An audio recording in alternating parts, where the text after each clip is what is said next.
Boa noite, meus queridos pensadores. Sejam todos bem-vindos e bem-vinda, tá? A mais uma reunião. Hoje nós vamos falar do capítulo 3 do livro Quem Pensa Enriquece, do Napoleão Hill. E hoje essa reunião será conduzida pelo Gonçalves. Então, Gonçalves, fique à vontade, a sala é sua e uma boa aula para você aí. Obrigado, Pedro Lima. Boa noite, pessoal que está na sala. Boa noite, ou bom dia, ou boa tarde a você que vai estar assistindo depois aí a gravação desse vídeo, né? Essa aula de hoje. Como o Pedro já falou, nós estamos estudando o livro Quem Pensa Enriquece, de Napoleão Hill. E hoje vamos falar um pouquinho sobre o capítulo 3 desse livro, que é o desejo, é o princípio do desejo, né? E aí ele disse, ó, o desejo é o ponto de partida de todas as realizações. Na aula passada nós falamos um pouco sobre pensamento, o que era pensamento, e hoje vamos falar um pouco o que é o desejo, né? Então o desejo eu penso, beleza, mas se eu pensar e ficar parado, eu não tenho o resultado, porque eu só pensei em algo, mas fiquei parado no tempo, né? Fiquei parado, estacionado onde eu estou. E o desejo é aquela mola propulsora que vai dar o ponto de partida. Então, eu tenho pensamento, tenho uma ideia, e o meu desejo vai me empurrar para que eu possa colocar ação no meu pensamento, para que essa ação se transforme em sucesso, se transforme em uma realização daquilo que eu pensei. E aí o livro começa falando sobre a história de Wendell C. Barnes. Quem era esse camarada? Esse camarada, eu não vou ler todo o livro, a história dele aqui, mas para dar um contexto para vocês. Esse camarada, ele era um cidadão comum, não tinha dinheiro, era pobre, não tinha estudo, moravam num estado nos Estados Unidos. E aí ele teve uma ideia, ele teve um pensamento. Qual era a ideia dele? Eu quero ser sócio. Olha só o que o cara quis. Eu quero ser sócio de um camarada importantíssimo na época, Edison, o famoso Thomas Edison, o inventor da lâmpada. Porque nem sabe, Thomas Edison, a gente conheceu muito ele pela invenção da lâmpada. Mas não foi só a lâmpada que ele inventou muitas outras coisas. Então ele teve esse pensamento. E aí colocou no seu coração o desejo de fazer, de se movimentar para que um dia ele conseguisse ser sócio de Thomas Edison.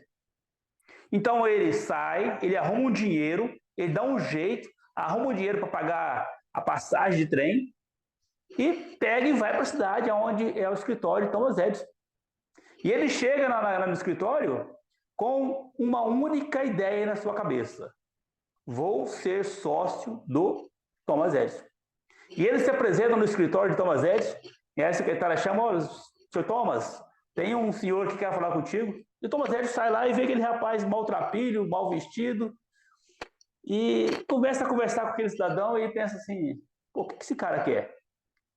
E o cara diz, vim para ser seu sócio. Sem dinheiro, sem menor condição. E ele acaba sendo contratado por aquela empresa, pela empresa do Edison, para trabalhar na parte de limpeza, como ajudante geral.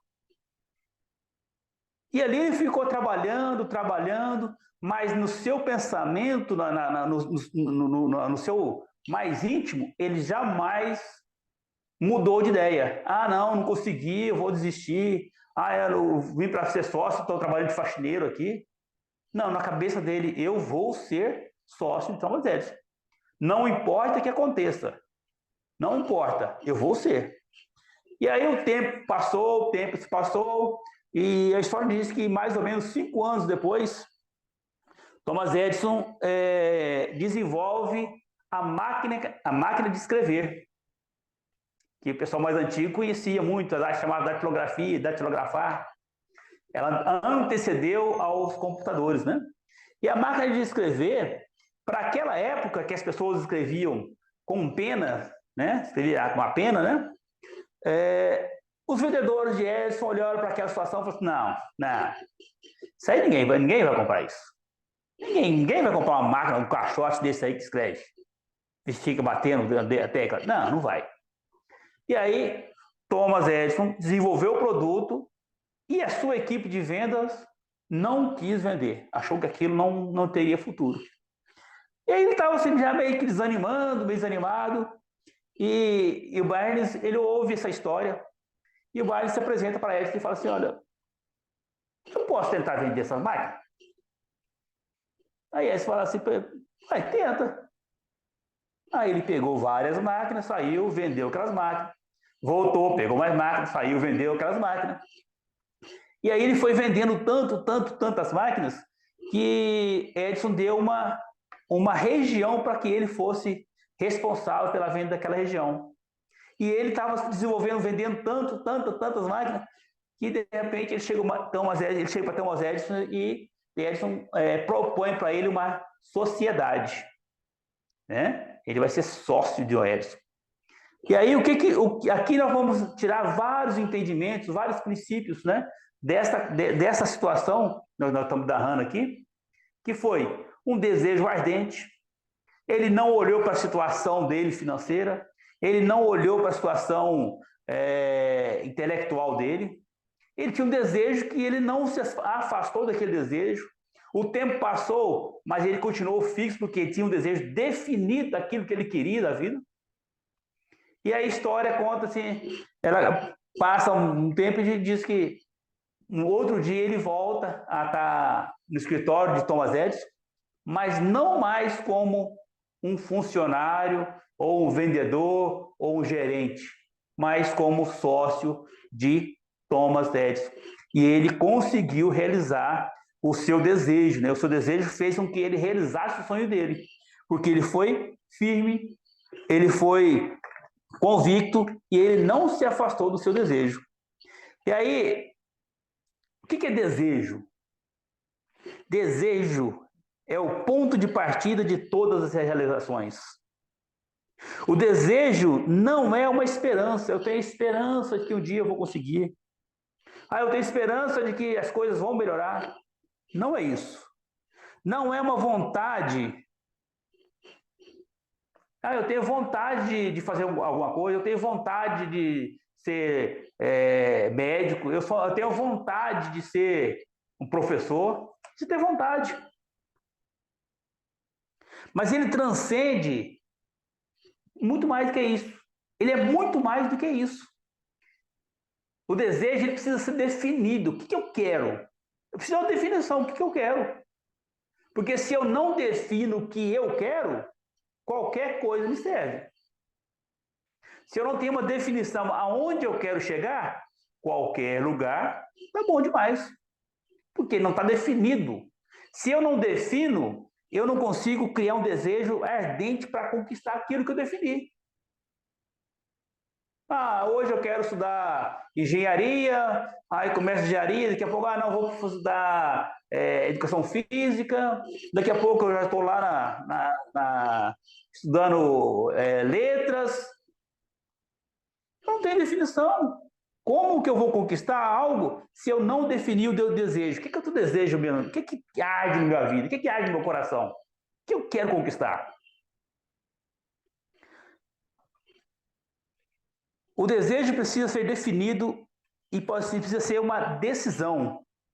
E você precisa queimar as pontes. Aqui nesse livro vai contar uma história, também nesse capítulo, né? De um exército que precisava invadir uma ilha. Esse exército era mais fraco, era menor, mas eles precisavam invadir, eles tinham a missão de invadir uma ilha e conquistar uma ilha. E aí ele conta que o comandante desse exército colocou seus guerreiros dentro do navio e atravessou ali aquela faixa de água, de mar, e desembarcaram na ilha. E quando todos os soldados desembarcaram seus equipamentos, ele manda queimar todos os navios. E aí ele chega para aquela tropa, para os seus comandados, e diz: guerreiros, nós temos uma missão. Nós temos que vencer. Olha atrás da fumaça. Os barcos foram queimados. Ou vencemos ou morremos. Não tem outra solução. Não tem outra saída. Aqui você consegue injetar um desejo ardente de viver dessas pessoas. Ele conta, o livro vai contar essa história que aqueles guerreiros vão lá e vão vencer aquela batalha. Porque era vencer ou morrer, não tinha outra solução. Eles não tinham um plano B, uma segunda saída, uma segunda situação. Ah, se não der certo, eu faço tal coisa. Ah, se não der certo, não tem essa. O desejo, ele tem que ser ardente, ele tem que ser uma obsessão, ele tem que ser dominante na minha vida, porque senão eu não vou conseguir alcançar o que eu quero. Ele vai contar a história também de um pai que teve um filho que não tinha orelhas, nasceu sem orelhas, e aí o médico falou para ele: olha, esse teu filho não vai escutar nunca. Mas ele já tinha ouvido falar dessa questão do desejo, de fé, de imprimir algo no subconsciente, dessa possibilidade, e ele começa a falar no ouvido. Ele descobriu que se você falasse perto, tocasse perto de um osso, perto do ouvido do menino, o menino reagia. E ele começava a falar sempre ali no ouvido dele, falar que ele era grande, que ele era vencedor. Falava várias coisas, induzindo ele a acreditar que ele podia, acreditar que ele poderia ser maior do que o irmão dele que ouvia, que ele poderia vender mais do que o irmão dele que vendia. E esse menino tem uma história bonita, porque ele vai começar a ouvir, ele vai ter umas noções de audição, até que um dia ele é convidado, ele é sorteado, não sei se é sorteado, a ganhar, a experimentar um aparelho de audição. E quando ele começa a utilizar aquele aparelho, ele entende, ele começa a ouvir a voz, ouvir os sons, e ele muda totalmente. Ele vai ser tão importante que ele vai transformar esse ganho que ele teve de audição em algo que que a empresa contratou ele, a empresa que desenvolveu, para ser a pessoa que fosse o embaixador daquele aparelho para o mundo dos não ouvintes, né? Ele vai ser tão importante para as pessoas que não ouviam e também para essa empresa. Isso tudo está no desejo do pai que estava lá atrás de não aceitar a ideia de que seu filho nunca poderia ouvir. Então ele sempre esteve falando na cabeça do filho dele que ele podia, que ele ia conseguir, que ele ia ser grande, que ele ia fazer coisas diferentes, que ele ia fazer coisas que iam impactar o mundo. E no final da história, ele consegue fazer com que isso acontece lá na vida do seu filho, né? Então, o desejo é vencer ou vencer. Ele é essencial para o sucesso. O desejo precisa ser definido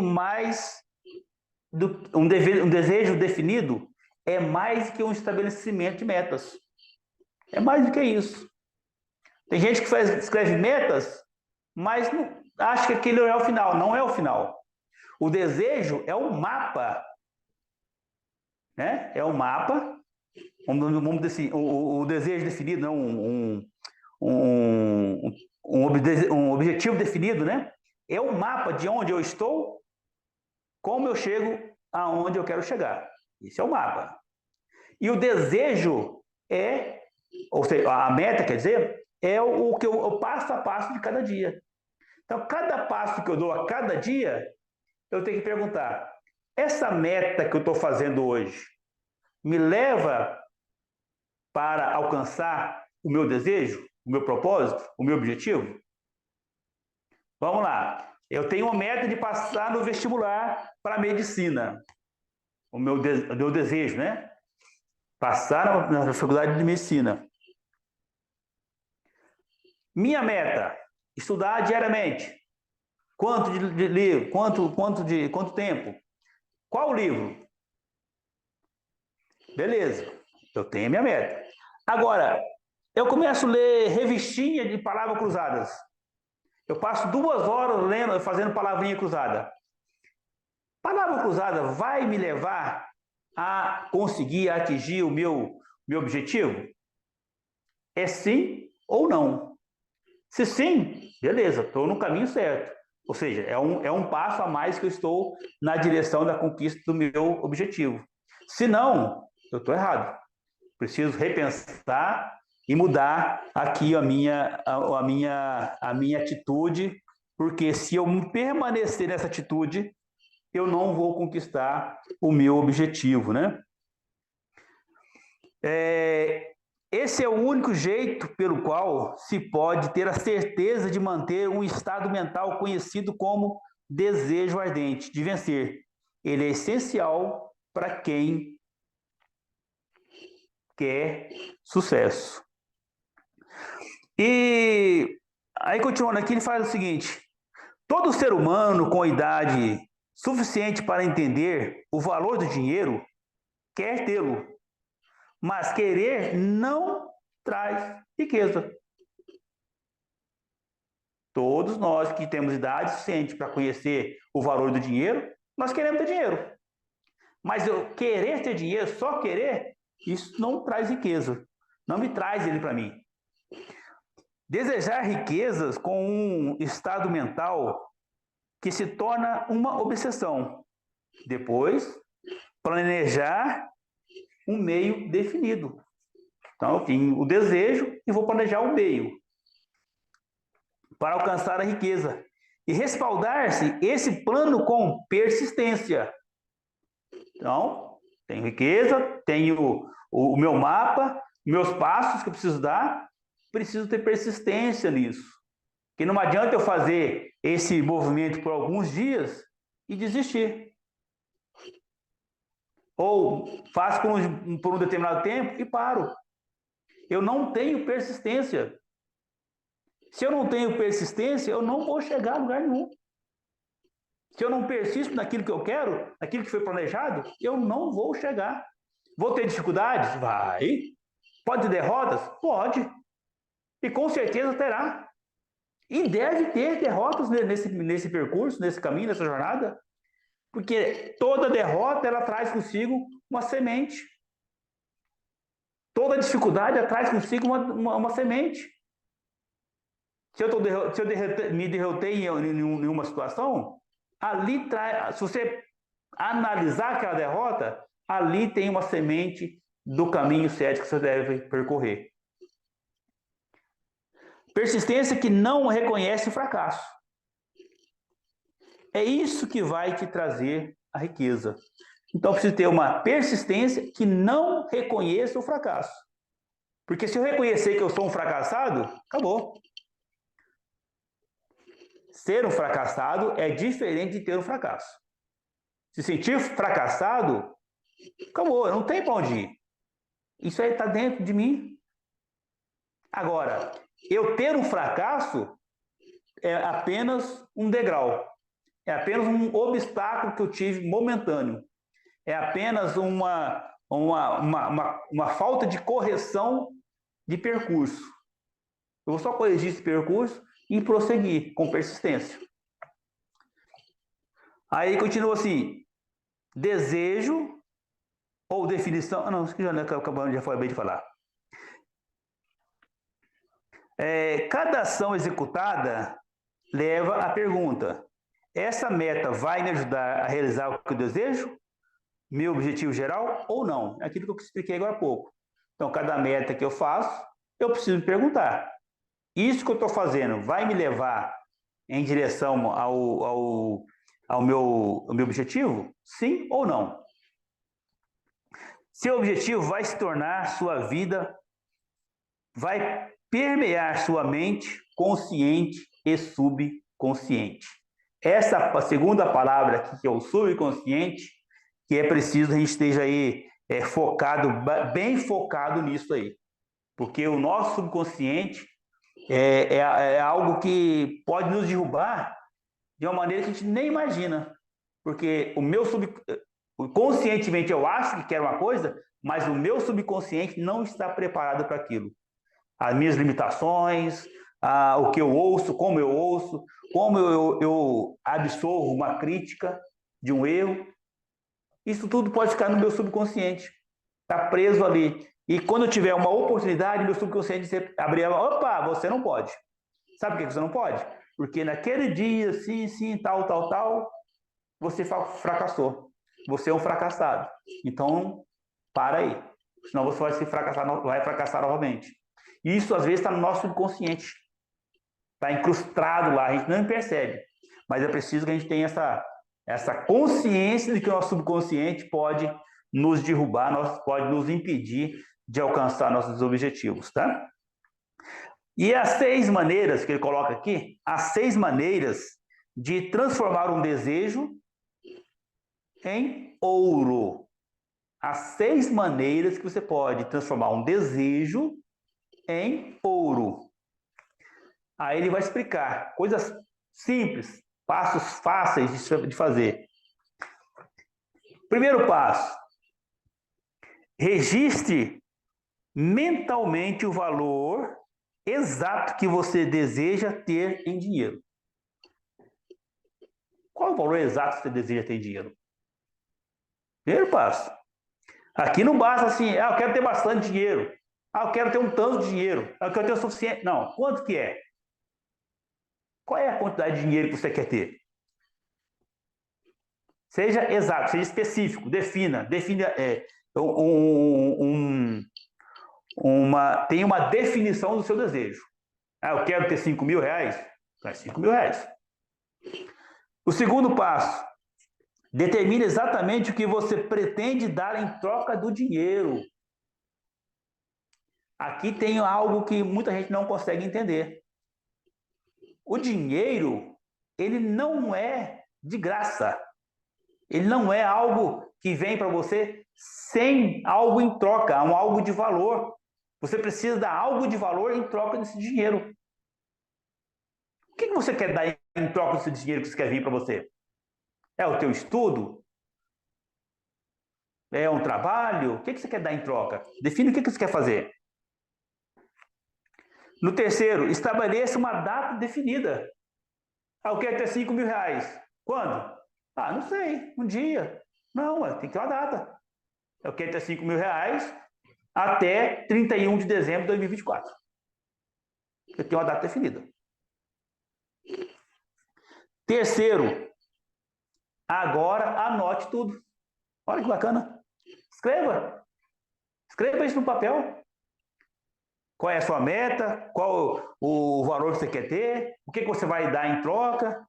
Qual a data que você quer limite para isso? E faça uma declaração que você possa ler isso mentalmente. Você possa ler isso diariamente. E o sexto passo, ele diz assim, leia em voz alta 2 vezes por dia a declaração que você escreveu. Então, aquilo que você escreveu, você vai ler isso 2 vezes por dia em voz alta. Por que voz alta? Porque é para você ouvir o que você está falando.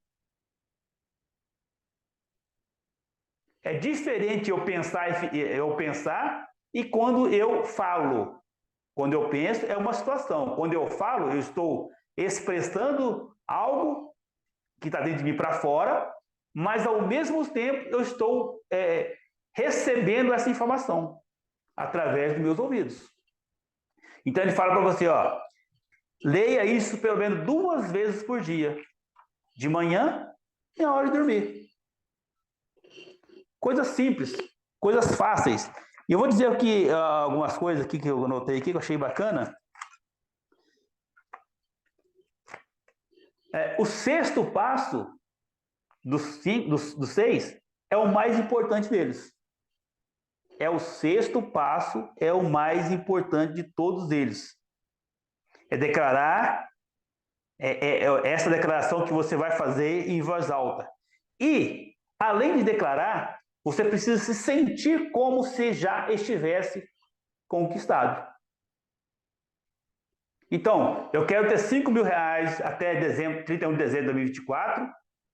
Vou escrever isso, vou declarar, vou falar isso diariamente, vou criar minha meta, meu mapa, vou escrever minhas metas diárias, o que eu vou fazer, e essas metas vão me levar até eu conquistar isso. E agora eu preciso me sentir, mesmo eu não tendo o dinheiro ainda. Eu preciso me sentir como se estivesse já tido. Imagina como que eu vou me sentir quando eu tiver esse valor na minha mão. Aqui, quando eu estou me sentindo como se já e ainda não aconteceu, isso que chama fé. Fé. Fé é acreditar em algo que você ainda não é tangível, que você acredita que vai acontecer, mas você ainda não aconteceu. E o desejo e mais a fé vai te impulsionar, vai te manter firme nesse propósito da sua caminhada de alcançar, de realizar o seu sonho ou o seu desejo. Esses passos não pedem trabalho. Para você fazer esses passos aí, você não tem nenhum trabalho árduo para fazer. Nenhum trabalho duro. Não precisa de sacrifício. Para fazer isso, os 6 passos, não precisa de sacrifício. Não precisa de muita educação. Você não precisa ter doutorado, mestrado, pós-doutorado para escrever esses 6 passos. Não precisa disso, não. Não pode deixar por acaso ou por sorte. Não, vou deixar aqui, talvez a sorte vai me levar a conquistar isso. Ou vou deixar aqui que talvez aconteça alguma coisa, um acaso. Eu vou conquistar por acaso. Acertei na Mega Sena, é um acaso. Não, não é isso. Não pode haver preguiça. Não pode haver indiferença. Preguiça de fazer coisa simples, básica. Não pode haver indiferença. Precisa saber que riqueza em grande quantidade deve vir por meio da criação de um desejo ardente e intenso por dinheiro e pela fé em acreditar que terá. A fé é acreditar que aquilo que você deseja vai acontecer. Deixa eu adiantar um pouquinho aqui. Essa parte desse livro, O Desejo, ele é muito interessante. Muito. Ele é praticamente todo o capítulo muito interessante. A gente precisava ter mais tempo do que uma aula para a gente degustar bem esse capítulo. O poder de grandes sonhos. Ele fala sobre isso. Quem tem grandes sonhos, olha só como que é um negócio simples. Às vezes a gente não consegue entender as coisas. Ele diz assim, se você está na corrida por riquezas, deve ser incentivado pela seguinte verdade. O mundo em que vivemos exige novas ideias. O mundo em que vivemos exige novas ideias. Essas ideias acontecem todos os dias. Todos os dias tem uma nova ideia sendo colocada em prática. Pedro Lima e Ingrid sabem disso. Estão lá na empresa colocando uma nova ideia em prática. Jeitos novos de fazer as coisas. Aquilo que faz sempre vai ter um jeito novo de fazer. Se eu vendo remédio, o paciente vai todo dia na minha farmácia para comprar o remédio, já teve um momento em que ele ligava na farmácia, eu mandava o motoboy entregar para ele em casa. Alguém pensou nisso? Agora tem um outro momento que talvez eu possa ligar para o cliente, ao invés de esperar que ele ligue para mim. Ou eu posso ter uma aplicação, desenvolver um sistema onde o cliente possa ali preencher os dados, preencher ali colocar a sua receita médica ali. e a gente conseguir fazer a manipulação desse remédio e entregar para ele de uma maneira mais rápida, mais desenvolvida. Nós estamos aí vendo o tal do Mercado Livre. Alguém teve uma ideia diferente, mas comercializar sempre teve comércio. Alguém pensou de uma maneira diferente. Então, uma maneira diferente de fazer as coisas. É preciso sempre de novos líderes. Vão estar sempre aparecendo novos líderes, novas invenções, novos métodos, estilos, versões, variações de tudo e de todo tempo, de todo modo. Então, o que tem? Nós estamos dando uma definição. Olha, tem tudo isso aí no mundo. E estamos aí esperando que eu e você possamos fazer algo novo, diferente, para mudar a realidade que está aqui. E não precisa pensar em algo lá na China, não. Olha, no nosso meio mesmo, nós temos coisas do dia a dia que nós podemos olhar para aquilo, como que aquilo funciona, como que é feito, e pensar, como que eu posso melhorar isso? Como que eu posso desenvolver algo diferente nisso que é comum? Como que eu posso atender um cliente que tem um celular com a tela quebrada de uma maneira diferente? Há um tempo atrás, quando você quebrava a tela de um celular, era sentença de morte, não tinha o que fazer. Aí alguém pensou, mas se eu desenvolver uma película protetora, que quando o meu celular cair, ao invés de quebrar a tela, quebra a película. Alguém inventou nisso. E ganhou muito dinheiro, ficou rico. Uma coisa básica. A gente fala assim, mas bobeira. Não é bobeira. Alguém pensou nisso. Alguém olhou para a situação e viu, opa, aqui tem uma oportunidade de fazer algo diferente. Por trás de todas essas demandas por coisas novas e melhores, tem uma qualidade que você deve ter para vencer. Ela é a definição do objetivo. O conhecimento do que você quer é um desejo ardente de tê-lo. Pulando mais um pouquinho aqui, ó. O desejo ardente deve ser feito. Um desejo ardente deve ser fazer é o ponto de partida de onde o sonhador começa. Sonhos não nascem da indiferença, da preguiça ou da falta de ambição. Se o que você deseja fazer é certo, você acredita nisso, vá em frente, faça. Não se importe com o que eles dizem. Eles quem? Milhares de pessoas podem falar de você. Mas normalmente são aqueles que estão mais próximos de você. Vai dizer para você que você está ficando doido. Isso não existe, isso não funciona. O tempo todo foi feito assim, sempre funcionou. Você vai querer inventar a roda agora? Então, se eu começo a dar atenção ao ouvido a essas pessoas, eu acabo não prosseguindo. Ele está dizendo, não dê ouvido a eles. Não sabem que cada fracasso traz consigo a semente de um sucesso equivalente, né? Vamos adiantar mais um pouquinho aqui, porque o assunto é muito extenso e a gente precisa deixar um pouco de tempo aí para o pessoal poder estar colocando as suas ideias também, compartilhando suas ideias, seus conhecimentos, aquilo que entendeu.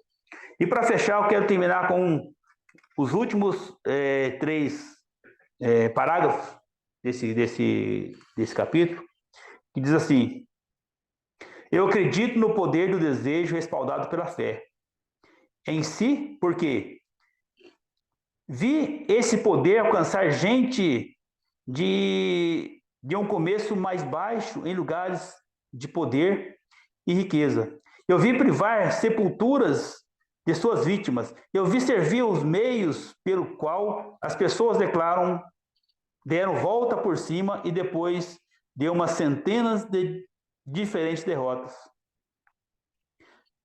E ouvi dar a meu filho uma vida normal, feliz e bem-sucedida, apesar da natureza tê-lo trazido ao mundo sem orelhas. Como você pode comandar e usar o poder do desejo? A primeira parte da resposta é a técnica do começo deste capítulo. Qual que é a técnica? Os 6 passos. 6 passos lá do início, que falamos lá. Você vai aprender mais nos próximos capítulos desse livro e nos seguintes. Por intermédio de alguns estranhos e poderosos princípios, a natureza embrulha no impulso de um forte desejo, aquela coisa que não reconhece a palavra impossível e não aceita a realidade do fracasso. Aqui o autor está dando um fechamento aqui no que ele está falando sobre esse livro, e eu fico aqui com o final desse livro aqui. A natureza, ela embrulha, né? Ela te traz algo embrulhado num pacote que às vezes você não está nem imaginando. Você não tem noção de que aquilo que você está buscando, que você está tentando alcançar, está passando na sua frente. Às vezes a oportunidade passa na sua frente disfarçada de alguma coisa. E cabe a mim e cabe a você a interpretar aquilo e ver com os olhos diferentes e entender que ali tem uma oportunidade. Porque às vezes a oportunidade passa na frente de milhares de pessoas, centenas de pessoas, mas todas estão no mesmo nível de consciência, todas estão no mesmo nível ali de entendimento e não consegue perceber que a oportunidade está passando na sua frente. Mas, de repente, uma pessoa, indiferente se ele tem grau de estudo, de educação, financeira, não é independente disso. Ele consegue olhar para aquela mesma situação que se apresentou a todas aquelas pessoas e ver, opa, aqui tem uma oportunidade. Aqui tem uma oportunidade. Né? É como se diz, às vezes, a história de lenços, né? O cara que vendia mais lenços, como que ele vendia lenços? Ele ia no velório, estava todo mundo chorando ali. E aí ele viu ali, poxa, tem uma oportunidade aqui. E se eu vendesse lenço para essas pessoas que estão chorando pelo... Então, era um momento de dor para algumas pessoas, mas alguém que estava naquele momento passando por ali, viu ali uma oportunidade. Uma pessoa que eu gosto de acompanhar bastante, tal de Silvio Santos. E ver a história de Silvio Santos é isso aqui. A oportunidade passava perto dele, nem passava perto dele, porque ele já pegava ela antes. Né? Quantas situações que atravessou na frente de muitas pessoas que elas não enxergavam, não entendiam aquilo como oportunidade, Silvio Santos conseguia ver, ler e assumir aquilo como oportunidade e fazia acontecer e dava certo. Quantas coisas ele fez isso? Coisas comuns. Quem nunca comprou, não sei vocês, mas carnê do baú? Comprei muitas vezes aquilo, tela cena. Mas por que ninguém antes inventou aquilo? Não precisou ser o Silvio Santos. Era uma pessoa que tinha um olhar, tinha uma sensibilidade enorme, gigantesca para localizar, identificar, criar, desenvolver oportunidades. E por isso ele chegou aonde chegou. É quem é. Então, eu queria fechar a minha participação por aqui, para dar a oportunidade aí para o pessoal poder também compartilhar aí sobre o que entendeu do livro de hoje, né, desse capítulo. E eu queria fechar aqui com a última frase que tem aqui nesse capítulo. Não há limitações para a mente, exceto aquelas que reconhecemos. Não há limitações para a sua mente. Não há. Exceto aquelas que nós reconhecemos. E quando eu reconheço que é minha limitação, eu tenho limitação de falar. Estou barrado. Porque eu estou reconhecendo isso. Eu estou reconhecendo isso. Eu estou falando isso. Mas, se eu não reconheço isso como minha limitação, Eu nem sabia que eu tinha isso, né? Estou falando e estou indo embora. Então, era essa a minha participação de hoje. Muito obrigado, Pedro. Obrigado aí, pessoal que está na sala hoje. Obrigado a você que vai estar assistindo aí depois, aí no YouTube, nas redes sociais aí. Obrigado pela sua oportunidade. Obrigado, Gonçalves. Parabéns pela aula, excelente aula de hoje. Agora eu vou encerrar aqui a gravação e a gente volta só com a discussão final rápida para a gente finalizar a reunião.